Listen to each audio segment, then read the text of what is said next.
Olha, o negócio é o seguinte, agora eu vou lá... Vou sortear mais um ou não, Fefe? Não? Nesse bloco não? Só depois? Então tá bom. Então vamos falar sobre os nossos olhos agora? Que tal? Na realidade, sobre as rugas, né, que envolvem os nossos olhos. Dizem, doutor Odi Silveira, ele pode me falar se isso é verdade ou não. Dá um beijo. Tudo bem, você? Ótimo.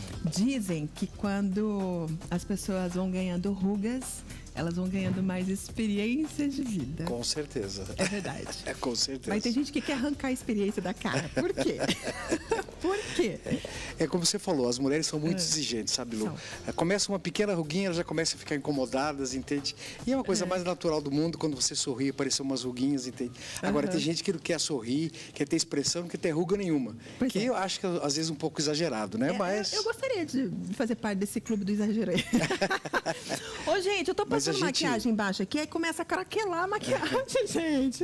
Eu não sei se as mulheres percebem isso. Passa a maquiagem embaixo. Né? Vai passar um corretivo aqui, aí daqui a pouco craquelou.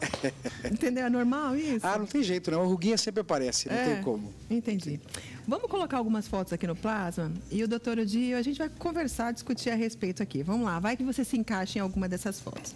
Esse caso, doutor. Então, você veja bem, o que ela tem, né? Em termos de pálpebra superior, ela tem um excesso de pele, que é uma coisa muito comum, que, óbvio, que depende muito de cada pessoa. Alguma na terceira década, quarta década, quinta. Às vezes tem a ver com pessoas com 30 e poucos anos já tem um excesso de pele que às vezes precisa ser retirado. E esse excesso vai aumentando até, às vezes, começa até a atrapalhar realmente a visão. Sabe? É muito comum acontecer, aqui não parece tanto, às vezes as bolsas de gordura que a gente tem, tanto na parte superior como na inferior, que servem para amortecer o impacto nos olhos, eles começam a destruir, a sair um pouquinho para fora. Então, às vezes acontece essa pálpebra, na pálpebra superior sair essa bolsinha, que às vezes com a cirurgia a gente acaba tratando, e na pálpebra inferior a mesma coisa, começa a sobrar um pouquinho de flacidez de pele, que às vezes tem que ser tirado, e também você observa aqui também um pouquinho de bolsa. Nós temos 2 bolsas na pálpebra superior e 3 na pálpebra inferior. Então essas bolsas, elas têm como se fosse uma camada na parte anterior que mantém essas bolsas no lugar, vamos dizer assim. Entendi. E com o tempo elas vão perdendo essa força e elas vão sendo quase como se saindo do olho, elas vão se exteriorizando. Mas com o tempo todo mundo vai ter isso aqui? Vai. Isso é uma coisa Todo que mundo. todo mundo vai ter um excesso de pele. A bolsa não necessariamente, é uma coisa muito comum de acontecer. Mas o excesso de pele na pálpebra superior é uma coisa que com certeza com o tempo todo mundo vai ter. Vamos para a próxima foto, vamos ver aqui. Nesse caso agora, doutor. Se repete. Você veja bem, o que acontece? É o Caiu excesso de pele. Aqui. Existe também, às vezes, uma queda. Mas você sabe, Lu, que é uma coisa interessante, que a gente sempre achava que essa queda da sobrancelha era uma coisa que acontecia com todo mundo. E hoje, o Val Lambros é um cirurgião americano, sabe? E ele tem estudado muito com relação ao envelhecimento. E às vezes conceitos que a gente tinha de envelhecimento anteriormente, hoje mudou muito, porque hoje a gente, com esses programas em 3D que a gente tem de imagem, a gente começou a observar que algumas coisas que a gente imaginava, por exemplo, a gente imaginava que sempre a sobrancelha caía, e não é uma verdade, sabe? A cauda da sobrancelha às vezes realmente acontece. E a sobrancelha também, mas não é uma constância, sabe? Não é um negócio que acontece, por exemplo, como o excesso de pele na pálpebra superior. Isso acontece com todo mundo. Isso vale para homem e para mulher também, Para homem e né? para mulher, exatamente. A mesma regra para os dois. A mesma regra para os dois. Vamos para a próxima foto aqui. Nesse outro caso. Nossa, que diferença! Isso é antes e depois? Isso antes e depois. Gente, que incrível! Olha. Isso aqui, ela tem... Normalmente isso pode ser sol, que é a grande causa dessa pele toda judiada, vamos dizer assim, pelo sol. E o que a gente precisa fazer? A gente precisa renovar toda essa pele, né?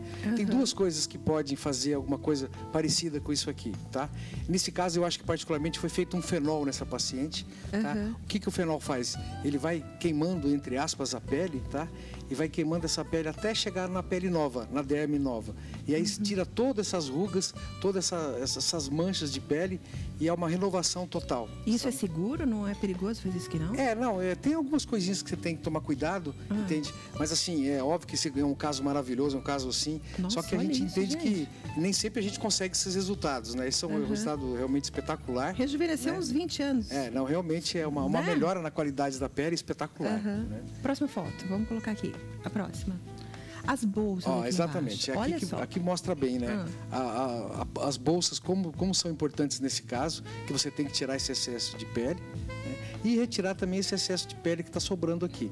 Então você trata geralmente as bolsas, que como eu falei são 3 aqui na parte inferior, no caso dela a medial que mais chama atenção.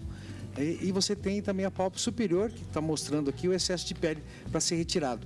A gente tem que sempre observar algumas coisas, né? Porque evitar, às vezes, de tirar muita pele, porque é uma região que, às vezes, que a gente fala que não perdoa muito a gente, sabe, Lu?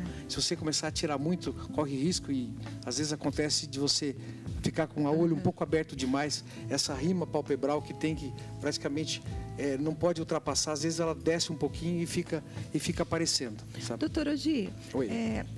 Botox aqui, não funcionaria? Nesse caso, Lu, não funciona, porque o que acontece? Ela tem um excesso de pele. Esse excesso de pele, o Botox não vai resolver. Esse excesso de pele tem que ser retirado, tem que ser removido essa pele.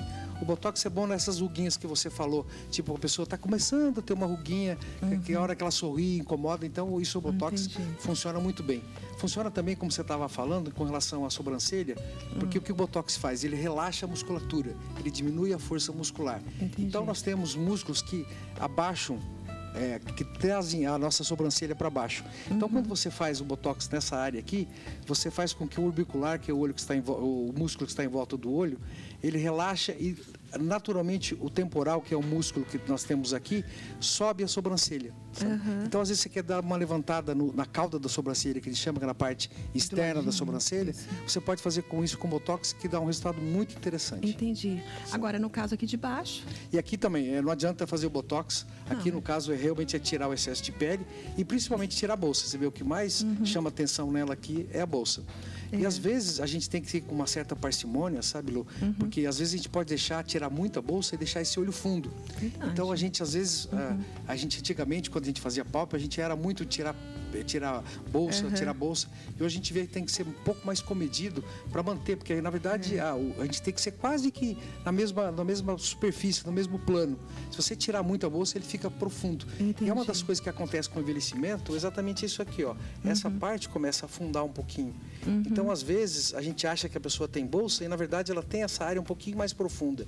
Então, às vezes, você pode preencher essa área com gordura, preencher com ácido hialurônico, que às vezes o aspecto que tem não é tanto uma bolsa nos olhos, e sim essa região um pouquinho por ter sido absorvido a gordura aqui, ter sido absorvido o subcutâneo, às vezes fazer uma injeção de ou gordura ou então um ácido hialurônico, por exemplo, para recuperar essa estrutura. Qual que é a tua recomendação? Por exemplo, é lógico que a mulher chega lá no consultório, o doutor avalia e fala assim, não, você precisa, você não precisa.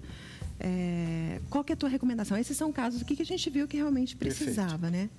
E sabe, Lu, é muito de como as pessoas se sentem. Como você falou, eu acho que está tudo craqueando. Quer dizer, se a pessoa ela já é incomodada com isso, porque às vezes a pessoa assim, mas qual é o horário, qual é a idade de começar a fazer Botox? É muito relativo. Tem gente que com 30 anos de idade, 20 e poucos anos de idade, está incomodado com as ruguinhas que faz assim. E tem outros com 60 que está com rugas que não estão incomodadas. Então, acho que é muito o quanto a pessoa está incomodada. Se ela realmente se sente muito incomodada, existe o Botox que pode ser feito. Existe, às vezes, tratamento de pele que você pode fazer, que pode ser até com o fenol que nós vimos aqui. Você pode fazer um fenol mais leve para não fazer um tratamento tão agressivo quanto esse. Você pode fazer, às vezes, um laser para diminuir essa quantidade de ruga aqui, sabe? E você pode, às vezes, fazer um tratamento de peelings que pode melhorar também a pele. Porque uma coisa é a ruga dinâmica, que a gente chama, que é a ruga que, quando você sorri, aparece. Sabe? E outras são as rugas estáticas, são rugas que, como aquela senhora que a gente viu... Está lá sem fazer nada. Não, exatamente, a gente tem que tirar de uma maneira de recuperar essa pele, sabe? Doutor, muito obrigada. Feriadão, doutora Dia aqui com a gente, eu fico muito honrada. Obrigada, querido. Obrigado. Uma ótima Páscoa para você e toda a tua família. Muito obrigado, obrigada, querido.